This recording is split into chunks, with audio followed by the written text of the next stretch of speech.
एक सास अपने बहू के साथ रोज कुछ ऐसा करती जिसको जानने के बाद आप भी हैरान हो जाएंगे। और रोज अपने बहू के सिर में, अपने बहू के बॉडी की रोज तेल मालिश करती, और जैसे ही तेल मालिश करती उसकी बहू के शरीर में कुछ ऐसा होता कि उसको नींद आ जाती, और उसकी नींद सुबह के लगभग 8 बजे ही खुलती। इस बीच रात भर उसके साथ क्या हो रहा है ये बहू जान नहीं पाती थी। बाकी एक दिन इस मामले का खुलासा होता है, और जब मामले का खुलासा होता है तो कुछ ऐसा होता है जिसको जानने के बाद हर कोई हैरान रह जाता है, हर कोई परेशान हो जाता है। तो आखिर ये क्या मामला था, इसको जानने के लिए, इसको समझने के लिए हमारे साथ वीडियो में अंत तक बने रहिएगा। नमस्कार, मैं सावित्री यादव यस के क्राइम सफर में आप सभी का स्वागत करती हूँ। उम्मीद है यस के क्राइम सफर की सारी फैमिली अच्छी होगी, अपना ख्याल रख रही होगी। आज मैं जिस सच्ची घटना को लेकर आप लोगों के बीच हाजिर हूँ, बेहद चौंकाने वाली और सारे रिश्ते नातों को शर्मसार कर देने वाली है। आजकल के समय में किस पे भरोसा किया जाए और किस पे विश्वास किया जाए, जो कि सोचने वाली बात हो गई। तो चलिए ज्यादा बात ना करते हुए इस घटना की शुरुआत करते हैं। उससे पहले जितने भी हमारे भाई बहन हैं, रोज की तरह उनसे यही गुजारिश है, रिक्वेस्ट है कि अभी तक आप लोगों ने चैनल को सब्सक्राइब नहीं किया तो चैनल को सब्सक्राइब कर लीजिए, वीडियो को ज्यादा से ज्यादा शेयर करिएगा। और इस जो है कि घटना को सुनाने का मेरा उद्देश्य ये नहीं है कि किसी की भावनाओं को ठेस पहुंचा जाए, किसी को आहत किया जाए, बल्कि बस इसलिए कि लोगों को जागरूक किया जाए, लोगों को सचेत किया जाए। तो चलिए ज्यादा बात ना करते हुए इस घटना की शुरुआत करते हैं। दरअसल ये जो घटना है मध्य प्रदेश का एक इलाका भोपाल, और इसी भोपाल का रहने वाला सुदेश। सुदेश के परिवार में सुदेश की मां प्रीति, पिता की कुछ समय पहले बीमारी के कारण मौत हो जाती है। इसके बाद सुदेश और सुदेश की मां, सुदेश के पिता जब इस दुनिया को छोड़ के चले जाते हैं तो सुदेश की मां ही अपने परिवार की जिम्मेदारी उठाती। सुदेश जैसे ही ग्रेजुएशन कंप्लीट करता है, अपने माँ से बातचीत करता है और ये सोच के अब घर से निकलता है कि अब हमें कुछ करना है, और कुछ करेंगे नहीं तो आगे परिवार होगा, परिवार की जिम्मेदारियां होगी, माँ की जिम्मेदारी, इसको निभाने के लिए मुझे घर से बाहर निकल के कुछ कामकाज करना ही होगा। जिसके लिए वो मुंबई चला जाता है, और मुंबई जाके एक कंपनी में जॉब करने लगता है। धीरे धीरे समय गुजरने लगता है। जैसे ही 2 साल का समय गुजरता है, सुदेश की माँ प्रीति कहती है कि ऐसा है कि मैंने एक अच्छी लड़की देख रखी है, अगर जो तुम कहो तो वहां बात चलाऊं, शादी कर लूं, क्योंकि घर पे मैं भी अकेली रहती हूँ और अब तुम्हारी शादी की उम्र भी हो गई। इस पे सुदेश हामी भर देता है। जो प्रीति, एक मोनिका नाम की लड़की, जो कि यही भोपाल की ही रहने वाली होती है, देखने में बेहद हसीन, बेहद खूबसूरत। अब शादी की डेट मुकर्रर होती है, उसे डेट पे सुदेश आता है। मोनिका से शादी होती है, मोनिका दुल्हन बन के अब सुदेश के घर चली जाती।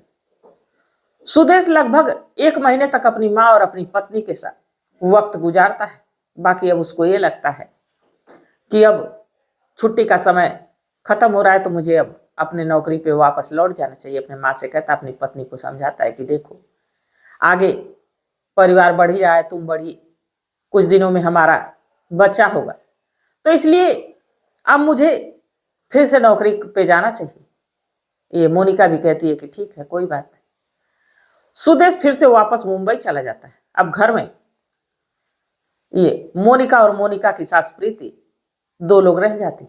धीरे धीरे वक्त गुजरने लगता है। बाकी सुदेश के जाने के बाद मोनिका कुछ उदास से रहने लगती। एक रात प्रीति मोनिका से कहती है कि बेटा तुम आज बड़ी उदास लग रही हो। कहती है मेरे सिर में थोड़ा दर्द। इस पे प्रीति है कहती है कि ऐसा कि आओ, मैं एक ऐसा तेल रखी हूं जिससे मालिश कर दूंगी तो तुम्हें जरूर आराम मिलेगा।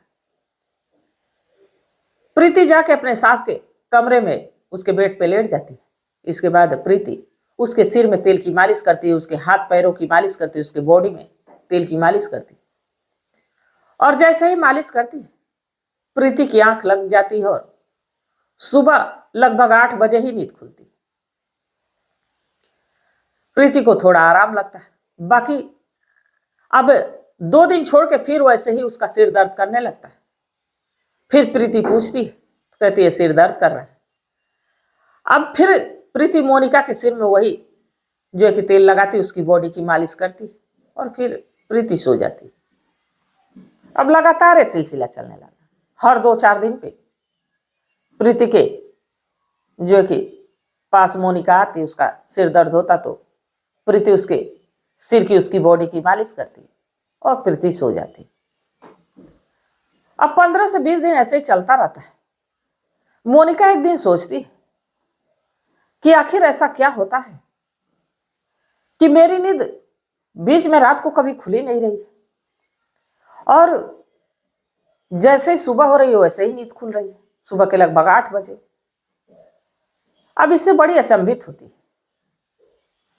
फिर उसका ध्यान जाता है कि जैसे सासू माँ मेरे सिर में, मेरी बॉडी में तेल लगाती, इसके बाद ही ऐसा होता है। उनके कमरे में छुप के जाती है और उस तेल की शीशी को लेती और उस तेल को एक दूसरे शीशी में ढाल देती है और उस जो कि शीशी में सरसों का तेल डालती है, रख देती है। जैसे ही शाम होती है फिर आज मोनिका कहती है कि आज मेरे सिर में बहुत तेज दर्द हो रहा है। इसके बाद प्रीति कहती है कि आओ मैं तुम्हारे सिर की मालिश कर दूं, तुम्हारे हाथ पैरों की मालिश कर दूं, तुम्हें अच्छी नींद आ जाएगी, आराम मिलेगा। प्रीति करती भी ऐसा ही। अब जैसे ही दोनों खाना पीना खा के सोती, प्रीति जाती है मोनिका के सिर में तेल लगाती, उसकी बॉडी की मालिश करती। कुछ देर में अब ये जो मोनिका है सोने का नाटक करती, बाकी उसको नींद आई नहीं रहती। अब लगभग 1 घंटे बीत जाते हैं। प्रीति को यह लगता है कि मोनिका अब नींद से बिल्कुल सो चुकी। वो एक फोन करती है और फोन करने के बाद उसके घर में एक आदमी आता है जिसका नाम महेंद्र होता है और महेंद्र इसी प्रीति के पड़ोस में ही रहने वाला एक व्यक्ति होता है। महेंद्र आता है और दोनों एक दूसरे से हंस हंस के बात करते हैं। देखते हैं कि मोनिका सो गई। इसके बाद दोनों एक कमरे में चले जाते हैं।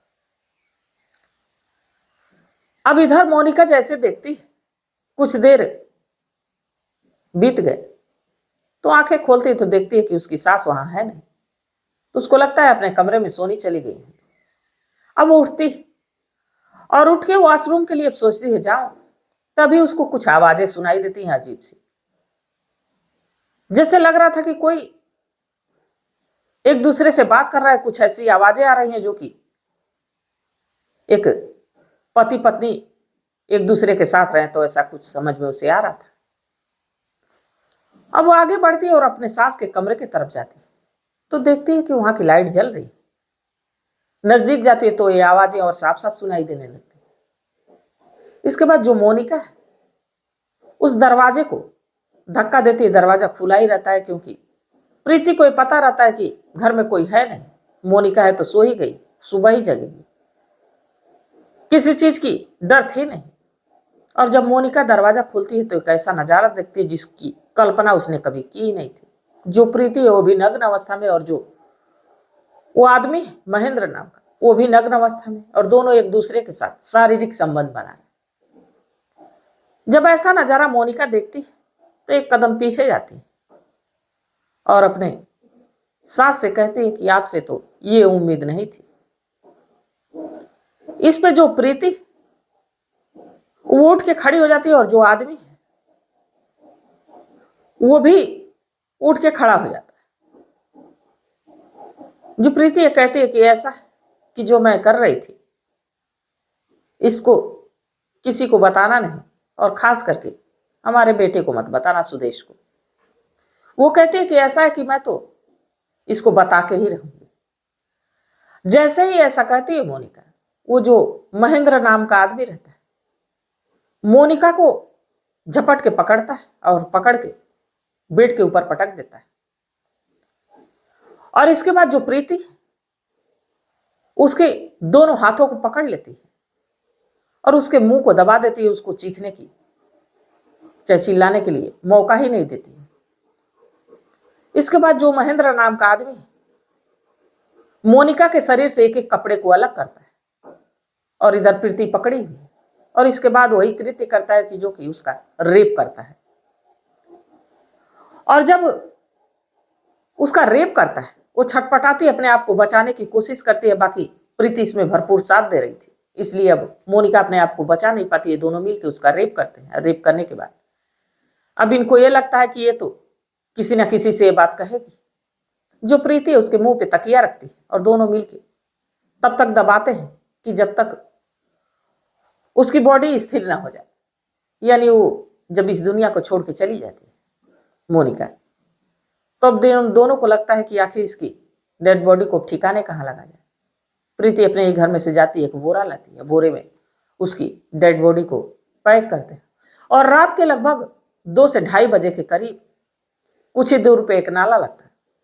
ये दोनों मिलके उस ले जाते हैं, नाले में बोरे को डालते हैं, सोचते हैं कि नाला में पानी के बहाव से बह जाएगा।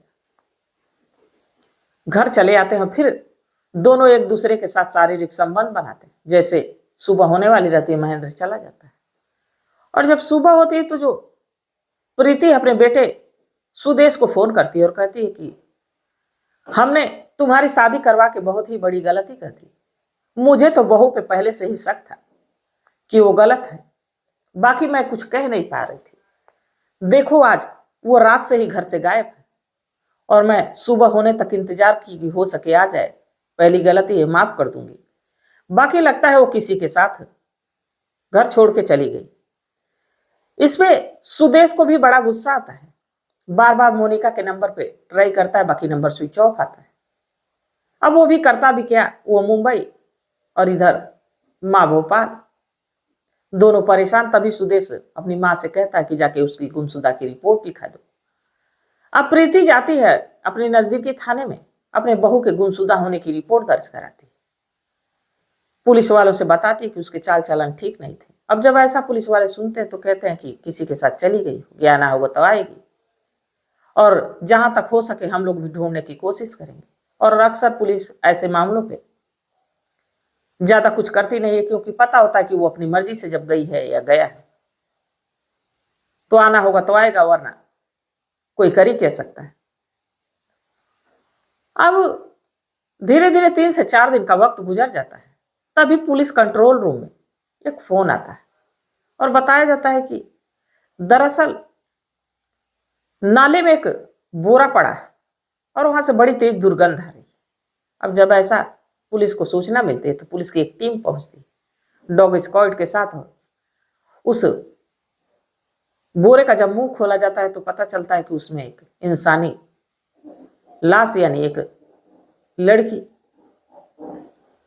और इस तरह से उसके गले पे, उसके सीने पे वार किया गया था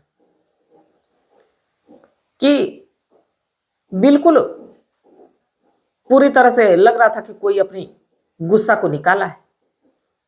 पुलिस वाले डेड बॉडी को अपने कब्जे में लेते हैं और उसके फोटो को जगह जगह थानों में सर्कुलेट करते हैं कि हो सके कहीं गुमशुदा होने की रिपोर्ट हो या आखिरकार कोई इस महिला को मार के यहां फेंक गया है तो कहीं से हो सके कोई खोज खबर मिल जाए इसकी।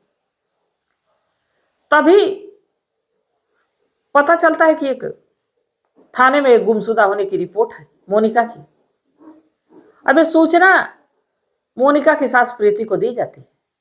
थाने बुलाया जाता है, थाने आती और शिनाख्त करती है तो पता चलता है कि ये मोनिका ही।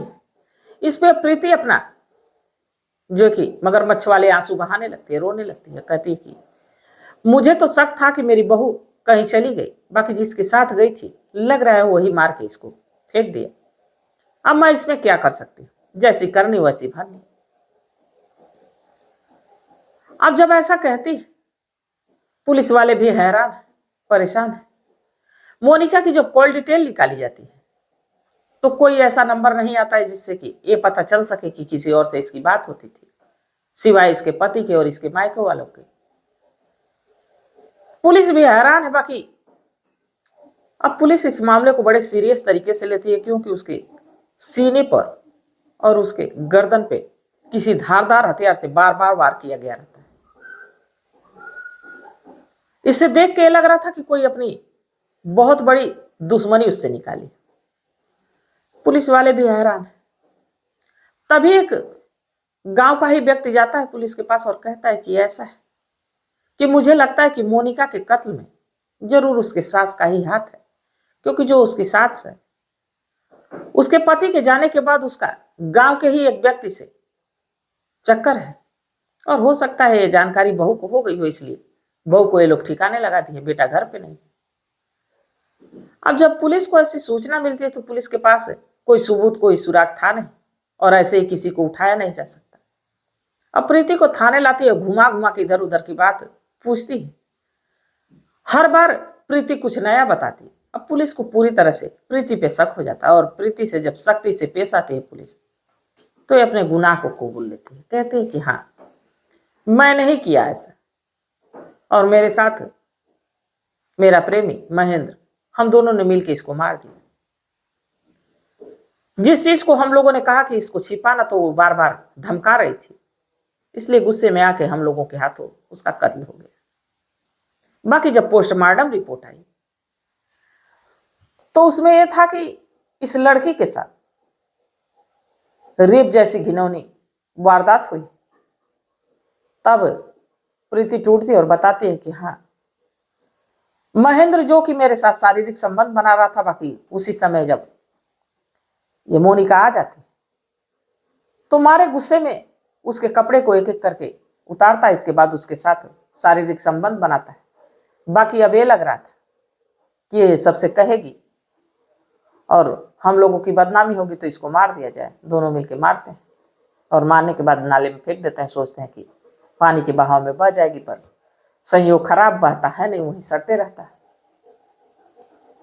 अब प्रीति के बताए अनुसार महेंद्र को उठाया जाता है, दोनों को जेल की सलाखों के पीछे डाल दिया गया। अब कानून तय करेगा कि इनको कौन सी सजा मिलेगी। जैसे सुदेश इस घटना के बारे में जानता है, वो भी शर्मसार हो जाता है कि एक माँ ने अपने ही बेटे की गृहस्थी उजाड़ दी। तो इस घटना को सुनाने का मेरा उद्देश्य ये नहीं था कि किसी की भावनाओं को ठेस पहुंचाया जाए, किसी को आहत किया जाए, बल्कि बस इसलिए कि लोगों को जागरूक किया जाए, लोगों को सचेत किया जाए। तो इस घटनाक्रम पे आप लोग क्या सोचते हैं, आप लोगों की क्या सलाह, आप लोगों की क्या राय, कमेंट सेक्शन में जरूर बताइएगा। किस प्रीति और महेंद्र को कौन सी सजा मिलनी चाहिए, जो मोनिका के साथ ये लोग किए। वो कितना बड़ा अपराध है, एक तो उसको जान से मारे, दूसरा उसका रेप किए। तो तमाम बातें हैं, और एक औरत के सामने एक औरत की इस तरह से नोचाचौथी हुई। तो आप लोग अपनी सलाह, अपनी राय जरूर बताइएगा। तो तब तक आप लोग अपना ख्याल रखिए, अपने परिवार का ख्याल रखिए, बाल बच्चों का ख्याल रखिए। मिलते हैं कल एक नई वीडियो के साथ, तब तक के लिए जय हिंद, जय भारत।